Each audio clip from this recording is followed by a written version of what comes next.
Brad Winderbaum to be criticized because of lack of experience in the publishing side of the industry. I have to remind each and every one of you that when Martin Goodman had hired Stan Lee as an intern, Stan Lee was his distant relative. Uh, an intern, what's the job of an intern? The job of an intern is to work with the senior staff, experienced staff, people who know the industry or the work and learn from them, bring them sandwiches, bring them coffee, do their clerical work, administrative paperwork, basically things that a comic book writer or an artist don't have the time to do. Disney has reorganized, and we have learned that Brad Winderbaum, who was heading Marvel Television, is now also going to be managing the comics and the franchise portfolios of Marvel Entertainment. A lot of comic book content creators whose thoughts and opinions are centered on the world of comics have raised the alarm for the publishing side of Marvel. Quite a lot of times I feel that we have examples right in front of us, but we never tend to pay attention to them as much as we should. Many have many have highlighted the fact that Brad comes from TV background. He's not from the comic book industry. He doesn't understand the business. Firstly, we had a problem.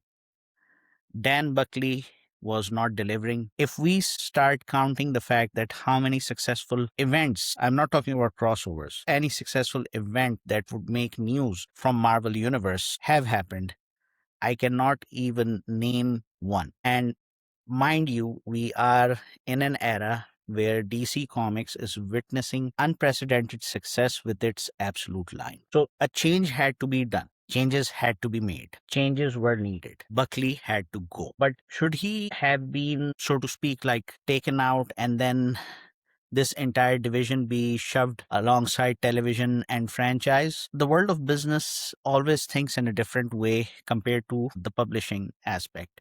And unfortunately, a lot of us tend to have a very negative view about it. If Brad Winderbaum is to be criticized because of lack of experience in the publishing side of the industry, I have to remind each and every one of you that when Martin Goodman had hired Stan Lee as an intern, Stan Lee was his distant relative. An intern, what's the job of an intern? The job of an intern is to, work with the senior staff, experienced staff, people who know the industry or the work and learn from them, bring them sandwiches, bring them coffee, do their clerical work, administrative paperwork, basically things that a comic book writer or an artist don't have the time to do. Stanley didn't have any background when it came to the comics.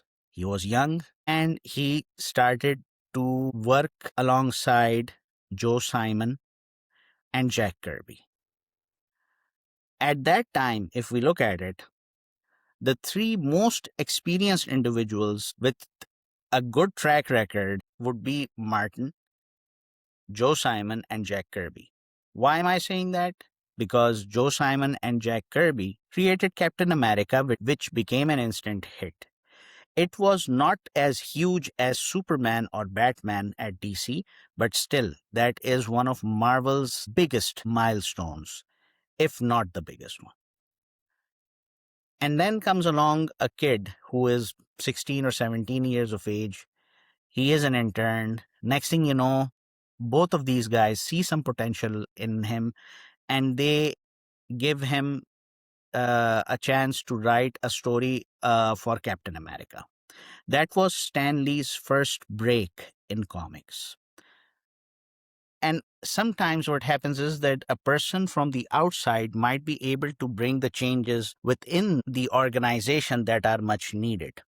Stan, compared to Joe Simon and Jack Kirby at the time, was an outsider, was an inexperienced kid down from the block. But look what he was able to achieve. Brad Winderbaum has garnered mixed reviews from Marvel fans. But I need to point out one thing, that firstly, if we look at just the animated projects such as X-Men 97 revival and Your Friendly Neighborhood Spider-Man animated series, which is a completely new series under his leadership, these two animated projects have been a huge success and they come with the comic book depth.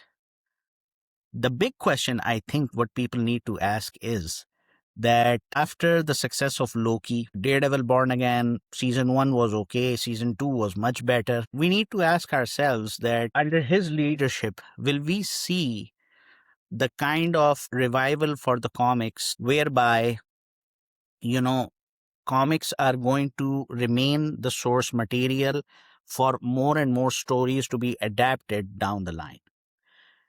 Until now, stories that were written in the Bronze Age or in the Silver Age or even in the modern age, they have provided the source material for amazing movie, TV, animated adaptations. Will we see new stories coming in that will serve the Marvel Cinematic Universe, the Marvel TV universe for the next 10, 20, 30 years? That, I think, is the big question mark. And I'm not here to criticize Brad. I'm not here to criticize anyone, because I know for a fact that I have not been buying the latest Marvel comics. I think the last time I did that was in 2019, and we are now in 2026. I'm talking about the new issues, the new editions. I haven't been doing that. I've been buying old stuff, the trades, the collected editions, because I don't see anything that would, make me get up, place an order, and have a wonderful time.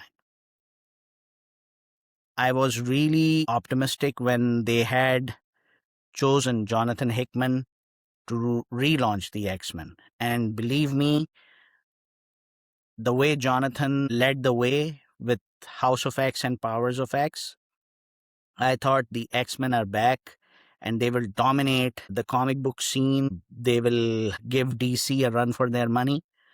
But unfortunately, we didn't see any of it happen as soon as Jonathan Hickman left. There are great writers. There are writers with a lot of potential. And there are some writers who are not good, but they still keep on getting to write some flagship characters.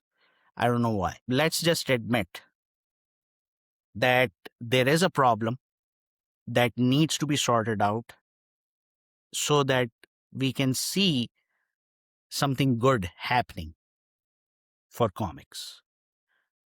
So, as always, I say, please wait and see.